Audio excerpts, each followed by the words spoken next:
Halo guys, selamat datang kembali di video Sari. Kali ini Sari akan membahas mengenai tips kerja sama bisnis yang akan Sari jelaskan dengan menggunakan contoh kasus pidana mengenai kerja sama bisnis. Mengapa Sari membuat video ini? Tujuannya adalah agar kalian lebih berhati-hati ya dalam menjalankan bisnis usaha. Selain itu juga agar kalian tidak menderita kerugian sebagaimana yang akan Sari contohkan melalui teman Sari. Jangan lupa klik like dan subscribe agar channel ini lebih berkembang lagi dan memberikan manfaat bagi kalian dan juga bisnis kalian. Oke, jadi langsung aja ya ke permasalahannya. Contoh kasus ini agak panjang ya, dan kasus ini banyak dipertanyakan di kolom komen mengenai penipuan dalam kerjasama bisnis. Semoga kasus hukum di video ini tidak terjadi pada kehidupan kalian ya dan bisnis kalian. Jadi pada suatu hari yang cerah saat Sari sedang berjalan-jalan di daerah Stasiun Tugu Yogyakarta, Sari bertemu dengan teman Sari bernama Jat. Dia bercerita pada Sari bahwasanya dia menderita kerugian akibat dari janji keuntungan yang sangat besar, akan tetapi bukan keuntungan yang Jat dapatkan, akan tetapi modal investasi yang Jat setorkan pun juga tidak jelas hilang kemana. Nah, untuk lebih jelasnya, contoh kasus yang Sari contohkan akan dijelaskan dalam bagan dan animasi ya, agar kalian lebih jelas dan sekali lagi jangan sampai kalian mengalami kasus hukum seperti yang dicontohkan dalam video ini ya. Begini contoh kasusnya. Jat bersahabat akrab dengan Gar. Persahabatan mereka seperti saudara kandung di mana Jat sangat mempercayai Gar. Kemudian singkat cerita, Gar menawarkan kerjasama bisnis. Awalnya dari Jat dihubungi oleh Gar dan meminta Jat untuk datang menemui di rumah kediaman Gar. Kemudian saat Gar bertemu dengan Jat, Gar meminta bantuan kepada Jat berupa pinjaman uang sebesar 40 juta dengan alasan untuk menambah investasi modal untuk keperluan bisnis di bidang properti dengan menjanjikan keuntungan yang cukup besar. Kemudian untuk menguatkan penawaran bisnisnya tersebut, Gar menunjukkan buku tabungan miliknya dengan saldo kurang lebihnya 50 miliar rupiah untuk meyakinkan Jat bahwa dana di buku rekening tersebut benar-benar dan bisnis tersebut memberikan keuntungan yang sangat besar. Karena penjelasan Gar tersebut, Jat menjadi yakin dan tertarik, kemudian menanamkan modalnya di bisnis tersebut lalu menyerahkan uang tunai sebesar 40 juta rupiah dan dibuatkan surat perjanjian di mana dalam surat perjanjian tersebut Gar akan mengembalikan uang yang Jat titipkan tersebut pada bulan Januari beserta keuntungan yang diperoleh. Kemudian beberapa hari setelah itu Gar menghubungi Jat melalui handphone miliknya supaya memberikan lagi uang sebesar 37 juta rupiah dengan alasan bahwa uang untuk investasi modal tersebut masih kurang, dan Gar pun menjanjikan bahwa apabila nanti dana tabungan miliknya sebesar 50 miliar rupiah dapat dicairkan, maka Jat akan diberikan keuntungan sebesar 1 miliar rupiah.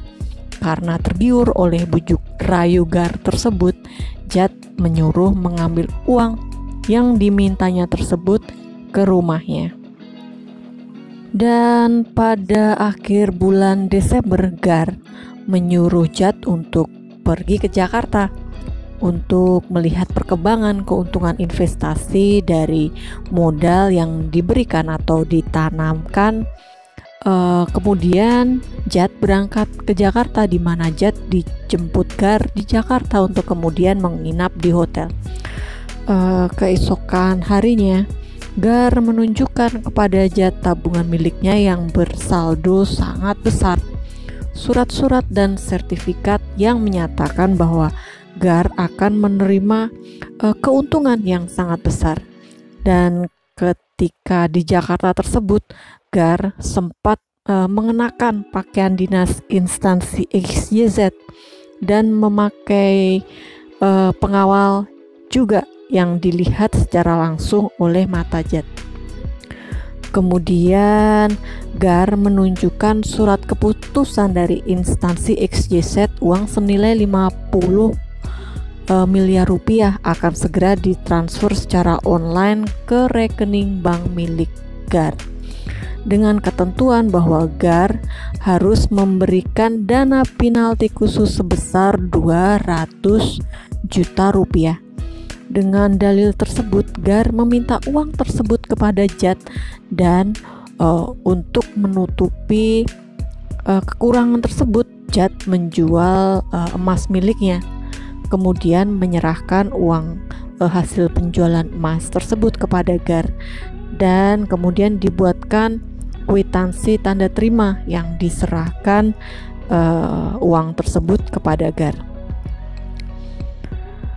Kemudian tidak berhenti sampai di situ ya.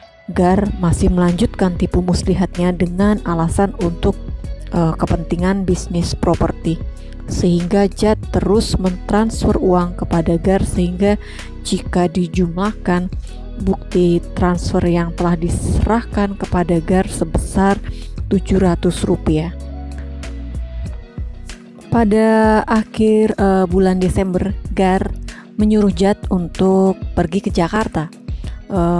Tujuannya adalah melihat perkembangan keuntungan investasi dari modal yang diberikan atau ditanamkan. Kemudian Jad berangkat ke Jakarta, di mana Jad dijemput Gar di Jakarta untuk kemudian menginap di hotel. Keesokan harinya, Gar menunjukkan kepada Jad tabungan miliknya yang bersaldo sangat besar, surat-surat dan sertifikat yang menyatakan bahwa Gar akan menerima keuntungan yang sangat besar. Dan ketika di Jakarta tersebut, Gar sempat mengenakan pakaian dinas instansi XYZ dan memakai pengawal juga, di mana hal tersebut dilihat secara langsung oleh mata Jad. Kemudian Gar menunjukkan surat keputusan dari instansi XYZ, uang senilai 50 miliar rupiah akan segera ditransfer secara online ke rekening bank milik Gar, dengan ketentuan bahwa Gar harus memberikan dana penalti khusus sebesar 200 juta rupiah. Dengan dalil tersebut, Gar meminta uang tersebut kepada Jad, dan untuk menutupi kekurangan tersebut, Jad menjual emas miliknya. Kemudian hasil penjualan emas tersebut, uangnya diserahkan kepada Gar dan dibuatkan kwitansi tanda terima yang diserahkan kepada Gar, seperti itu. Kemudian tidak berhenti sampai di situ guys. Gar masih melanjutkan tipu muslihatnya dengan alasan untuk kepentingan bisnis properti, sehingga Jad terus mentransfer uang kepada Gar, sehingga jika dijumlahkan bukti transfernya yang telah diserahkan kepada Gar sebesar kurang lebihnya 700 juta rupiah. Kemudian setelah tempo waktu sebagaimana yang telah diperjanjikan terlewati, kemudian Jad baru merasakan ada kejanggalan. Dan benar guys, ternyata Jad tidak mendapatkan keuntungan sebagaimana yang dijanjikan. Malahan uang sebesar 700 juta rupiah tersebut hilang, tidak jelas kemana perginya, dan Jad mengalami kerugian. Kemudian setelah kejadian yang telah dialaminya, Jad bingung apa yang harus dilakukannya. Kemudian dia bertanya kepada Sari apa yang harus dia lakukan. Oke, Sari akan memberi penjelasan hukum atas tindakan yang telah dilakukan Gar ya, sebagai pihak yang diduga telah melakukan penipuan. Penjelasan hukum ini untuk penyelesaian secara pidana ya guys. Kalau untuk secara perdata ada beberapa kasus yang hampir sama di playlist perdata. Kalian bisa klik dan menemukan jawabannya. Dan selanjutnya sekarang kita langsung masuk ke fakta-fakta hukumnya ya, di mana perbuatan GAR tersebut dengan menjanjikan keuntungan yang sangat besar dari bisnis properti kepada JAD adalah perbuatan yang bisa dikatakan tidak dibenarkan ya, yang dibuktikan dari adanya satu lembar sertifikat dari organisasi properti XYZ, kemudian satu lembar surat keputusan dari instansi OPQ. Nah, dua alat tersebut merupakan surat-surat yang telah dipalsukan oleh GAR. Tujuannya adalah untuk meyakinkan JAD dalam hal untuk menyerahkan uang dalam investasi bisnis properti yang sebenarnya tidak ada, di mana rangkaian perbuatan GAR tersebut dilakukan untuk menggerakkan JAD menyerahkan uang kepada GAR, di mana uang yang diserahkan JAD kepada GAR dipergunakan GAR untuk keperluan sehari-harinya dan berfoya-foya. Intermezzo sedikit ya guys. Untuk kalian yang punya niat atau telah melakukan perbuatan sebagaimana yang diduga merupakan tindak pidana yang telah GAR lakukan, hentikan ya guys, karena itu sangat merugikan orang lain dan tidak ada jalan keluar untuk tindak pidana yang diduga telah dilakukan oleh GAR tersebut. Oh ya guys, untuk alat bukti tidak hanya bukti tertulis saja ya, karena untuk menentukan bersalah atau tidaknya seseorang banyak yang harus diperhatikan. Salah satunya adalah alat bukti.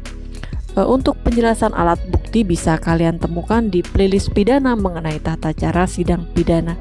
Kalian bisa klik dan temukan pembahasannya. Sekarang kita lanjut ke penjelasan hukum. Perbuatan yang telah GAR lakukan tersebut sehingga mengakibatkan JAD mengalami kerugian kurang lebihnya sebesar 700 juta rupiah diatur dan diancam pidana sebagaimana diatur dalam pasal 378 Kitab Undang-Undang Hukum Pidana, yang unsurnya adalah sebagai berikut. Satu, yaitu unsur barang siapa. Yang kedua, unsur dengan maksud menguntungkan diri sendiri atau orang lain. Kemudian yang ketiga adalah unsur secara melawan hukum dengan memakai nama palsu atau martabat palsu, dengan tipu muslihat atau rangkaian kebohongan, menggerakkan orang lain atau menyerahkan barang sesuatu kepadanya, atau supaya memberikan hutang maupun menghapuskan utang. Selanjutnya kita akan membahas mengenai unsur-unsur pidana sebagaimana diatur dalam pasal 378 Kitab Undang-Undang Hukum Pidana. Unsur-unsurnya sebagai berikut. Yang pertama adalah unsur barang siapa. Nah, berdasarkan fakta-fakta yang dimaksud dengan barang siapa dalam hal ini adalah GAR yang sehat jasmani dan rohani, dan perbuatannya dapat dipertanggungjawabkan. Oleh karena itu unsur barang siapa ini telah terpenuhi ya. Nah, untuk unsur barang siapa, jika kalian masih ada yang belum paham, sudah sering Sari jelaskan ya di contoh kasus hukum pidana di playlist pidana dan pidana khusus. Silahkan kalian klik dan temukan penjelasannya. Kemudian unsur kedua yaitu unsur dengan maksud menguntungkan diri sendiri atau orang lain. Berdasarkan fakta-fakta yang terungkap diperoleh dari alat bukti, keterangan saksi-saksi, diperoleh fakta bahwa benar GAR telah melakukan penipuan uang milik JAD dengan cara meminta pinjaman uang untuk dijadikan investasi modal bisnis di bidang properti, dan apabila bisnis tersebut berhasil, maka JAD sebagai korban akan diberikan bagian, dan GAR juga menjanjikan keuntungan yang sangat besar sehingga korban dalam hal ini Jad mau menyerahkan uangnya hingga mencapai kurang lebihnya 700 juta rupiah. Sehingga dilihat dari fakta-fakta tersebut, unsur dengan maksud untuk menguntungkan diri sendiri atau orang lain diduga telah terpenuhi ya guys. Kemudian yang ketiga adalah unsur secara melawan hukum dengan memakai nama palsu atau martabat palsu, dengan tipu muslihat ataupun rangkaian kebohongan, menggerakkan orang lain atau menyerahkan barang sesuatu kepadanya, atau supaya memberikan hutang maupun menghapuskan piutang. Nah, berdasarkan fakta-fakta yang terungkap diperoleh dari alat-alat bukti, keterangan saksi, bahwa benar Gar telah melakukan penipuan uang milik Jad dengan cara meminta uang untuk dijadikan investasi modal bisnis di bidang properti, dan apabila bisnis tersebut berhasil maka Jad akan diberikan keuntungan yang sangat besar. Dan Gar dalam melakukan tindakannya tersebut, dia melakukan berbagai macam tipu muslihat untuk tujuannya adalah Gar menyerahkan uangnya hingga mencapai 700 juta rupiah, sehingga unsur dengan maksud untuk menguntungkan diri sendiri atau orang lain diduga telah terpenuhi ya guys, karena Gar dalam hal ini menggunakan uang tersebut untuk kebutuhan sehari-hari dan untuk berfoya-foya seperti itu. Oke, begitu ya guys contoh kasus hukum beserta dengan penjelasan hukumnya.